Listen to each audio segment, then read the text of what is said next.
About the people, as I said, they are unique faces on the planet, just look at them the way they are. And everybody, when they go to Himalayas have been photographed and photographed endlessly. From the age of 19, for 27 years I trekked in the Indian part of Himalayas every year. Mostly alone, but last 6-7 years I took people with me. Last time I went was 2004 or 5, I don't remember exactly. When I went there, I saw the peaks that I had known. I'm somebody, I know all the trees and birds and animals among which I live, but I've never tried to name them zoological names, botanical names. I just remember them the way they are. I have a video in my head that I see, even now I can see anything, but I don't know the names. People ask me, Sadhguru, what species is this, what… I don't care what it is, these are all names we are imposing on other creatures, which is unnecessary, maybe for the sake of study, understanding somebody needs it. But for experiencing life, you don't need those names. In fact, you cannot experience it the moment you give names to everything. So, the same with human beings, I just remember the faces most of the time. I don't even care what their names are. If I look at you, I know I've seen this face, but I don't care what your name is, what does it matter? I'll tap you and ask, hey, what's your name? Because, I'm shameless. It's a huge achievement, People ask me, Sadhguru, where did you learn to sing? I said, I never learned, because I'm shameless, I can sing anywhere. Because I don't care what you think about it. If I feel like it, I will sing. You don't like it, you can say it, I have no problem. So, when I looked at these faces, these are the faces which are closest to me because they have no sense of all those things, they're just there.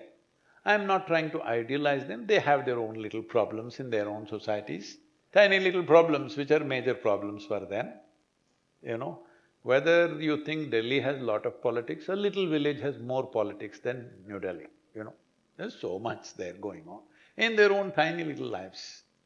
But there is something about them which is so much like the terrain. I've loved the terrain of this part of the world, everywhere I would say. And when I crisscrossed India on my motorcycle, I didn't go to any particular place, I simply rode. I still remember the faces that I saw, I interacted with, and the land that I saw. I remember small outcrops of rocks, a certain tree which was standing in a crooked way. If I ride into the Himalayas today, I just ride like blind.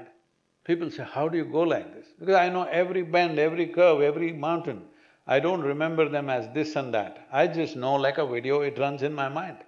Because I never named them, this is an important thing you need to understand. Instead of focusing on experiencing life, you're trying to store life. Now, of course, see, she's taking me. It's all right, shoot, it's okay. Because you want to store life.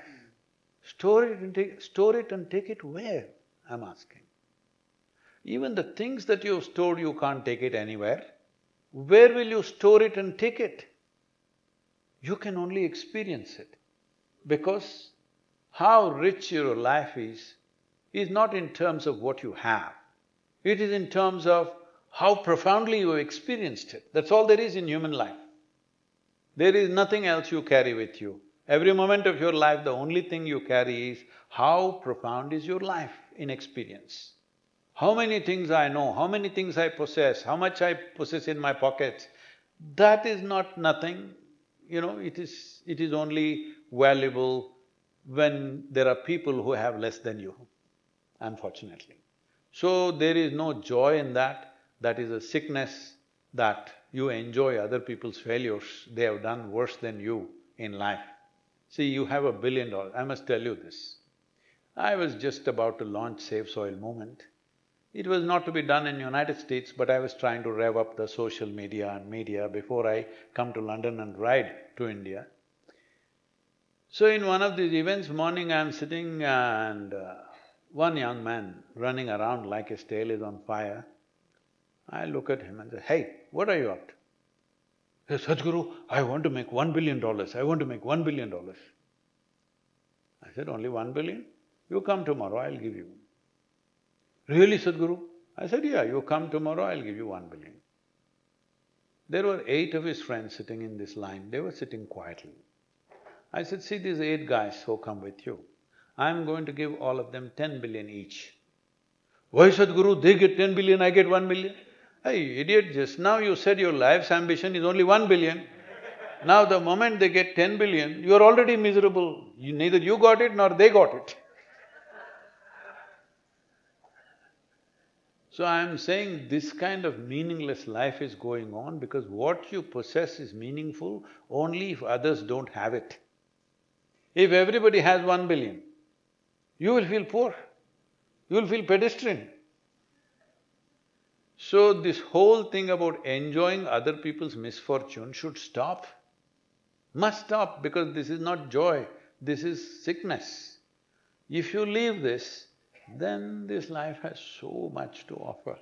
If you just leave this, how can I be better than somebody? If you just leave that one thing in your life, this life is an immense possibility. Wherever the hell you are, whatever your position is in the society, still it's an immense possibility for everybody. See, we are thinking, but if I'm born in a slum, if you came here 500 years ago, everybody was living in a slum. You think they were never happy? Hello? You think your great-great-grandfather was never happy because he lived in a hut? He was fine, isn't it? He lived a full life. So life is not full because you have a car or a home or diamonds hanging around your neck. No, life is rich only because your experience of life is rich. For that, you need to focus more on perception, but today's generation is totally dedicated to expression, though they don't have much to say. It's very important we invest a certain amount of time and energy for perception and experience. Then if it's something worthwhile, let's express. Nothing worthwhile, let's sit. Thank you very much. Thank you, Sadhguru. Thank you, Dr. Ranganathan, for guiding.